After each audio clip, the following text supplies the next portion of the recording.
welcome everybody, and thank you for taking the time to join us today for our session on understanding your microservices, observability in modern applications.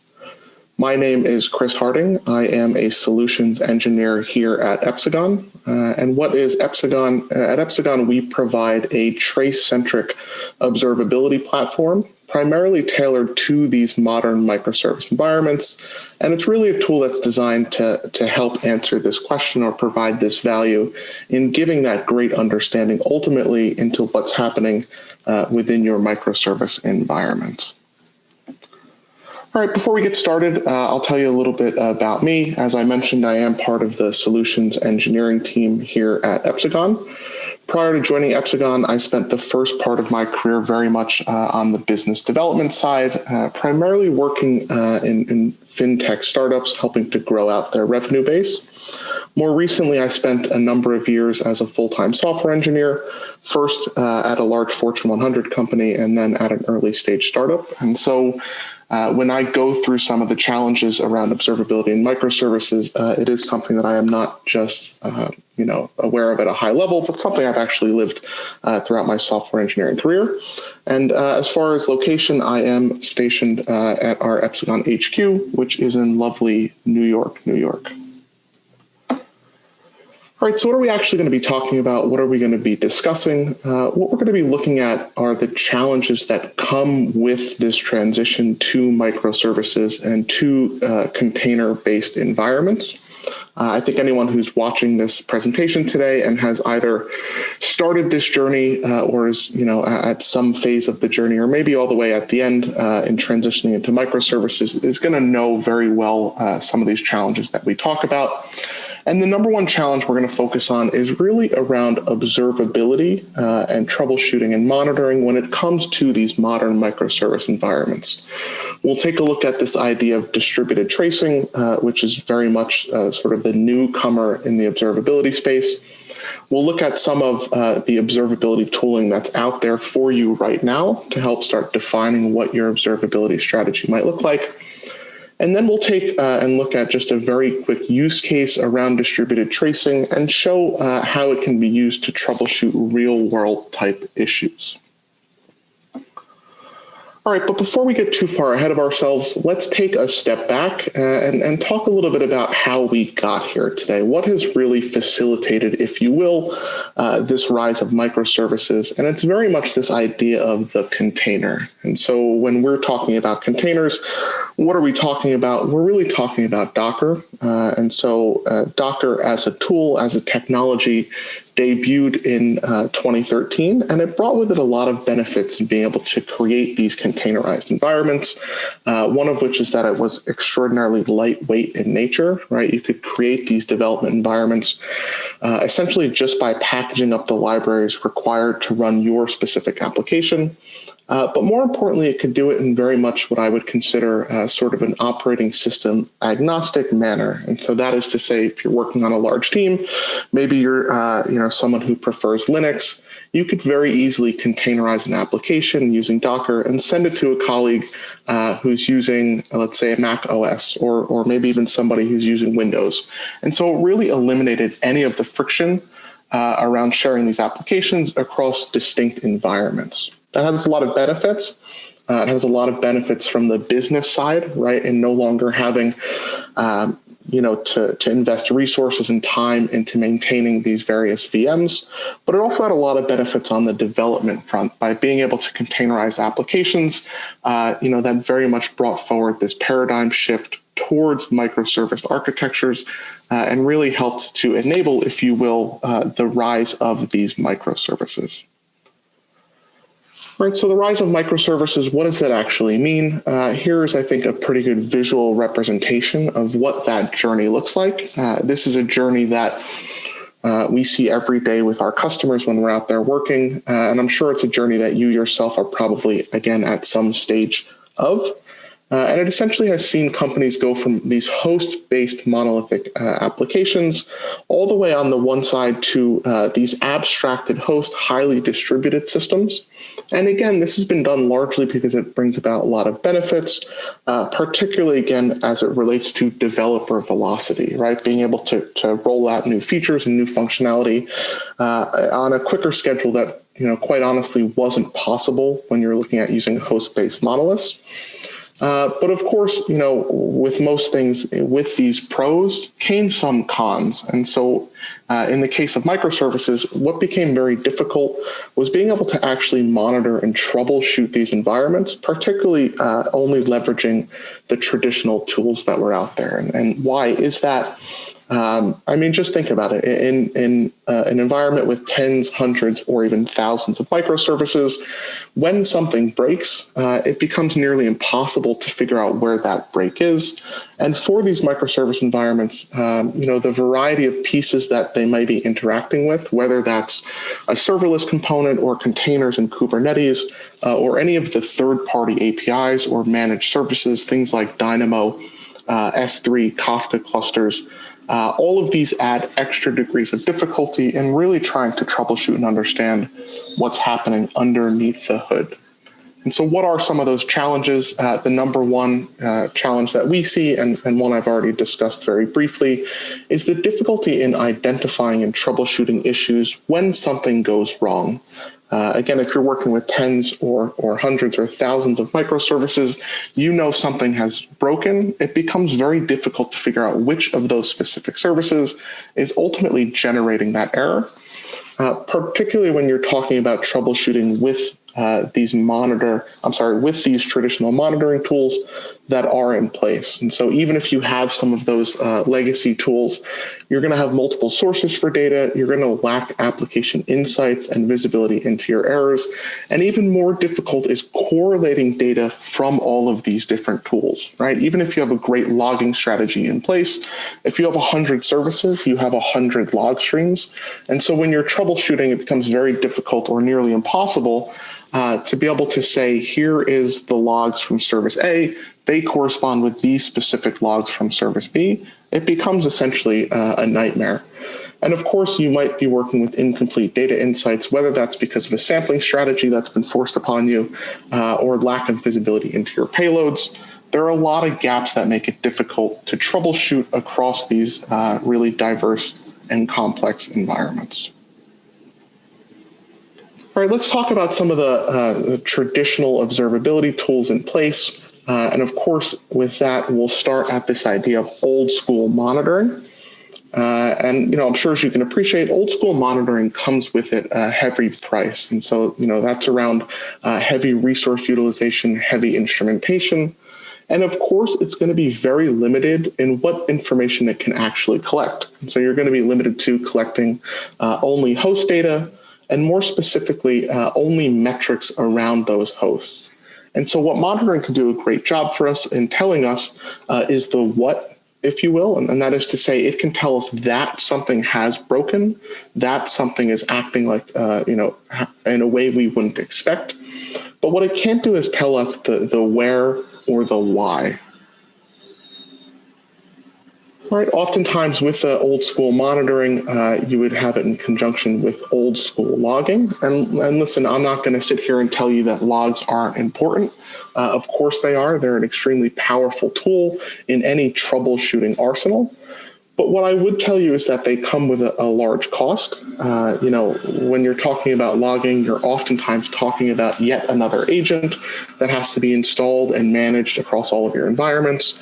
And of course, they're going to be very limited or I shouldn't say limited, but they're only going to collect the information that you tell them to. And so when it comes to logging, you have to hope that your developers are logging essentially the right amount of information.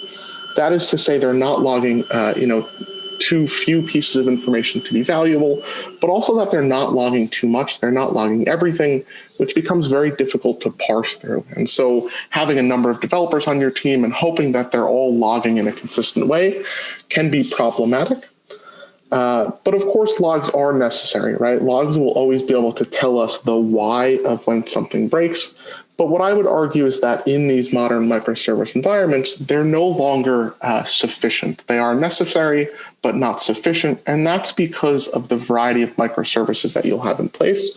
Having, again, tens or hundreds or thousands of services, all with their own log streams, that correlation, being able to understand how one set of logs correlates to another is nearly impossible. And so even though logs tell us why and metrics tell us what, neither one of them can tell us where.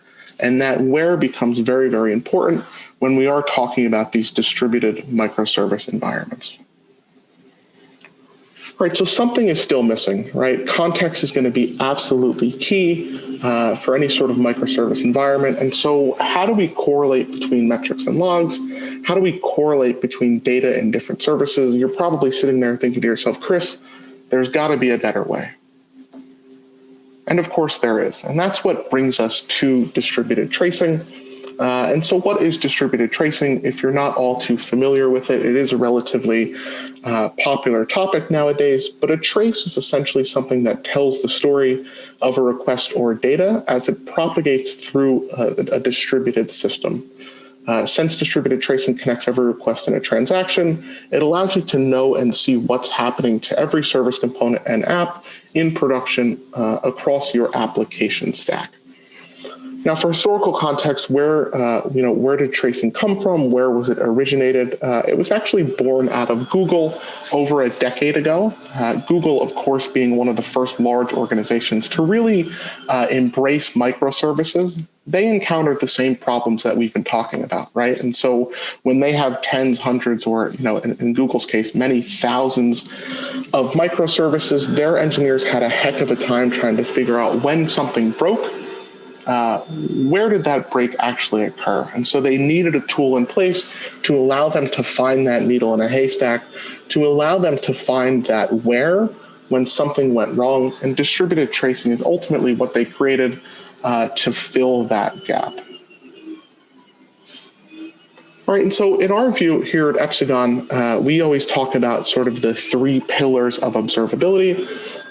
Those three pillars being tracing, traces, metrics, and logs. And for us, it's only really in the combination of these three pillars that you can really get the full, complete understanding and insights into a modern microservice environments. Because as we mentioned before, metrics do a great job of telling us what, telling us that something has broken.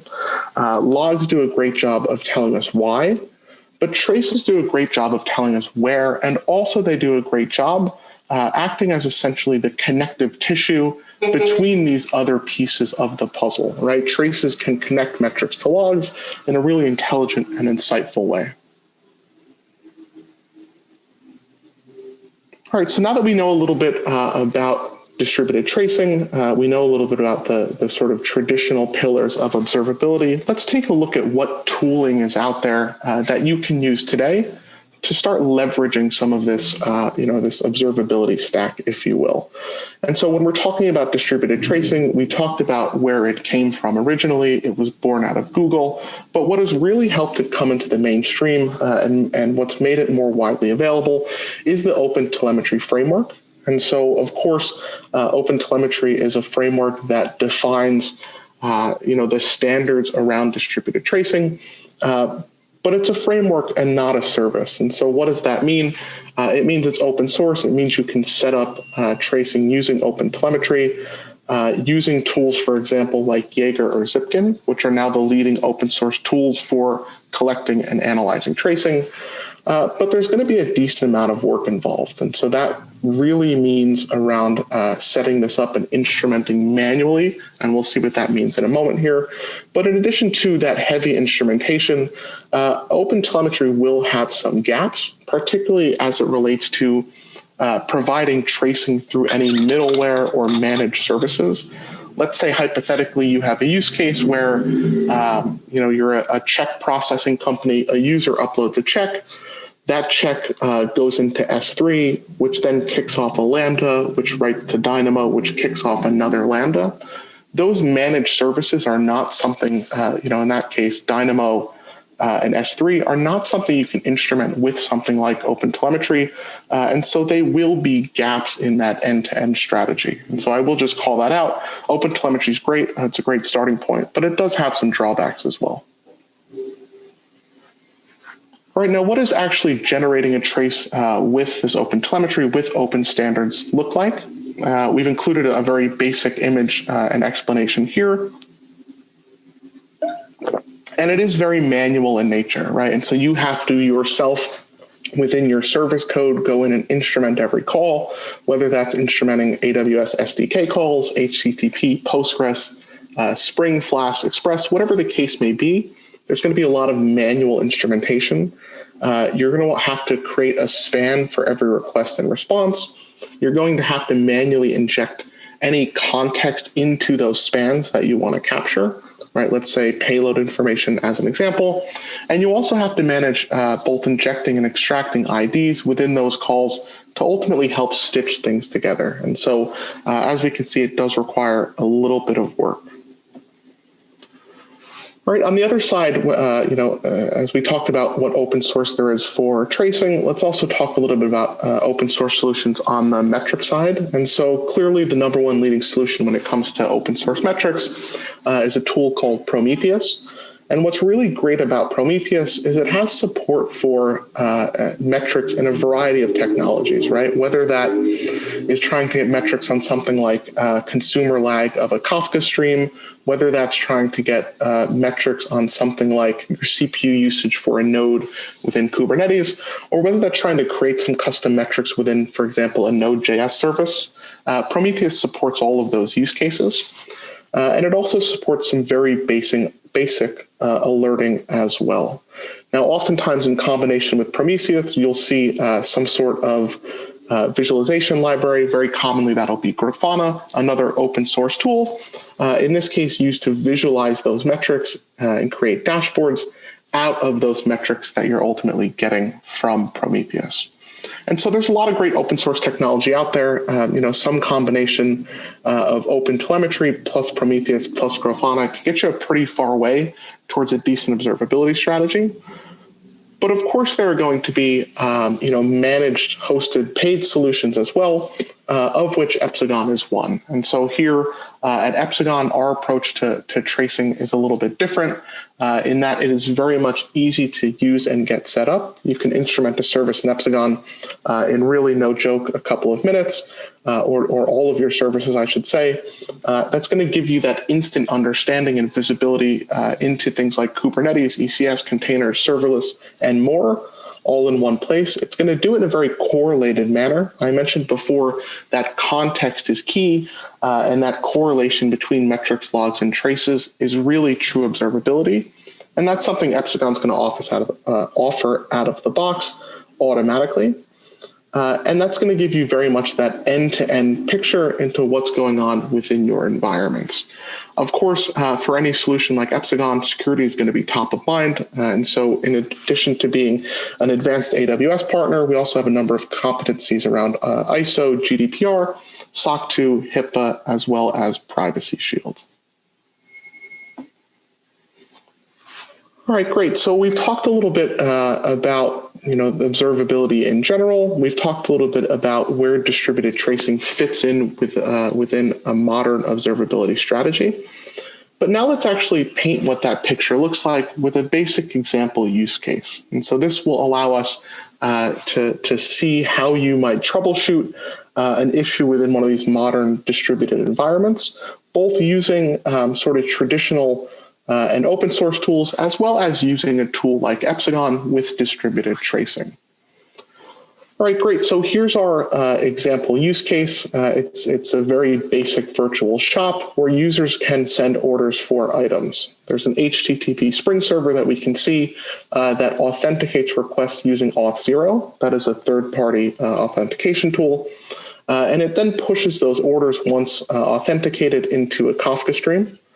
That Kafka stream is being polled by a second Java container to ultimately read, update, and update those orders within Dynamo database table. Now, all of this here is being run on Kubernetes. And the issue we're trying to look into is a user complaining that their orders are being sent.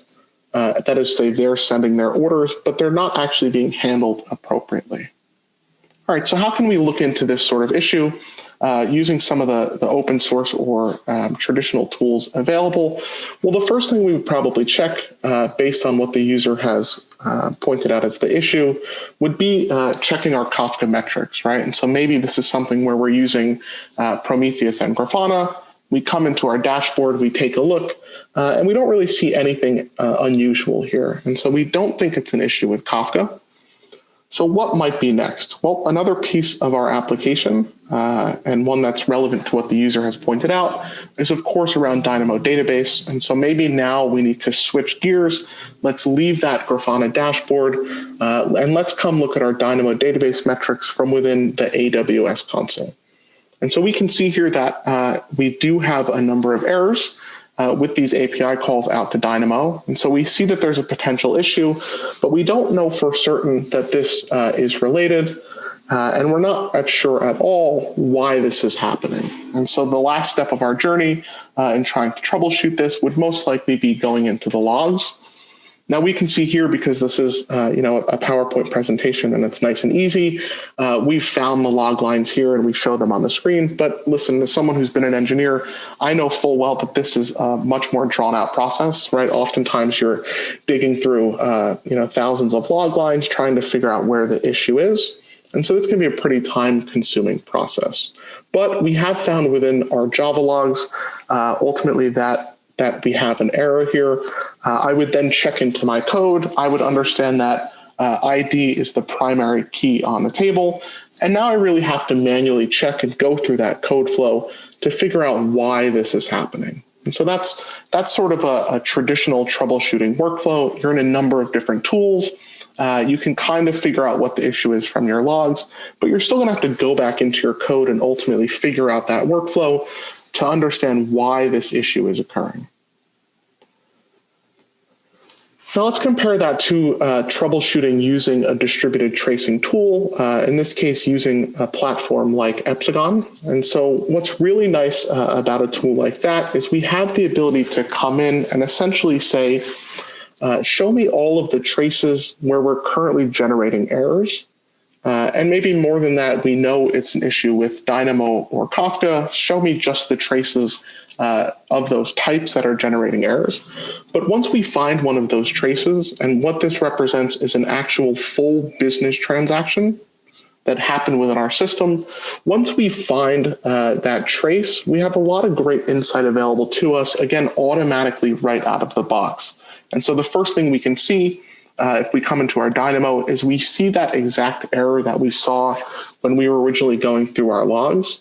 And so a tool like Epsagon has that log correlation right out of the box in a way that relieves you of the requirement to have to go through and dig through your log lines. And so we see that there's an error, but we still don't know what the error is. And so let's check. How would we move forward here? Let's now take a step back and let's look into our Kafka messaging stream to see the data that's being generated. And so really important here is that we have that full payload visibility right out of the box using Epsagon. We don't have to make any changes to our code or our instrumentation in order to get this. And it tells us very quickly, I can see that actually the username field is missing. Now, I know that's a problem because the partition key of our table is actually the username, but how come this is not being set correctly? That part is still not clear. And so let's take even a further step back. Let's go back further into the HTTP part of our request and look into the payloads there. And so what's really nice here, of course, is the ability to step back at each part of our request to really understand what's going on. But what's really nice is that we've been able to understand by looking at that response body that really the issue here is that our server, our API request, our authentication request out to auth0 failed, right? It's an unauthorized. But it looks like our web server was not handling that failure correctly. And that's ultimately what led to our issue, right? And so we've been able to identify and understand just by looking at the trace data for this one specific business request, we've been able to walk back in time, understand at each step of the process what's going on, and it's led us to be able to understand what our issue is without ever actually looking into our code. And so this sort of troubleshooting workflow is really the power that a distributed tracing tool provides. And it's the power because you also have, not just necessarily your services, right? But also the ability to see what's going on with those third-party APIs, right? We can see our service makes a call to auth0, auth0 returns an error.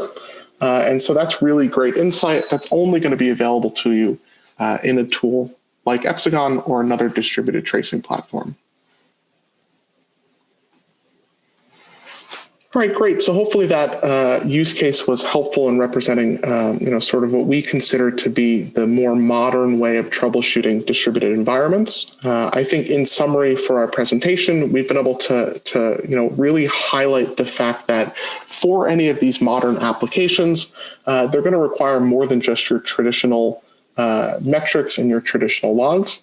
When we're talking about distributed tracing, when we're talking about, orchestrated and microservice environments, distributed tracing is going to be absolutely crucial because it tells us that where, and it allows us to connect together those metric and log information. And so just some parting tips for you, definitely make sure to test and familiarize yourself with the various tools that are out there, both I would say on the open source side as well as on more of the managed SaaS side. Create an observability strategy that makes sense for you. Try whenever possible to avoid any additional manual work. And of course, last but not least, I would be biased if I didn't say give Epsagon a shot and see the power for yourself. All right, excellent. Thank you all very much again for taking the time for our session here today. We will be having a QA right after this, and so feel free to let us know if you have any questions. All right, thank you.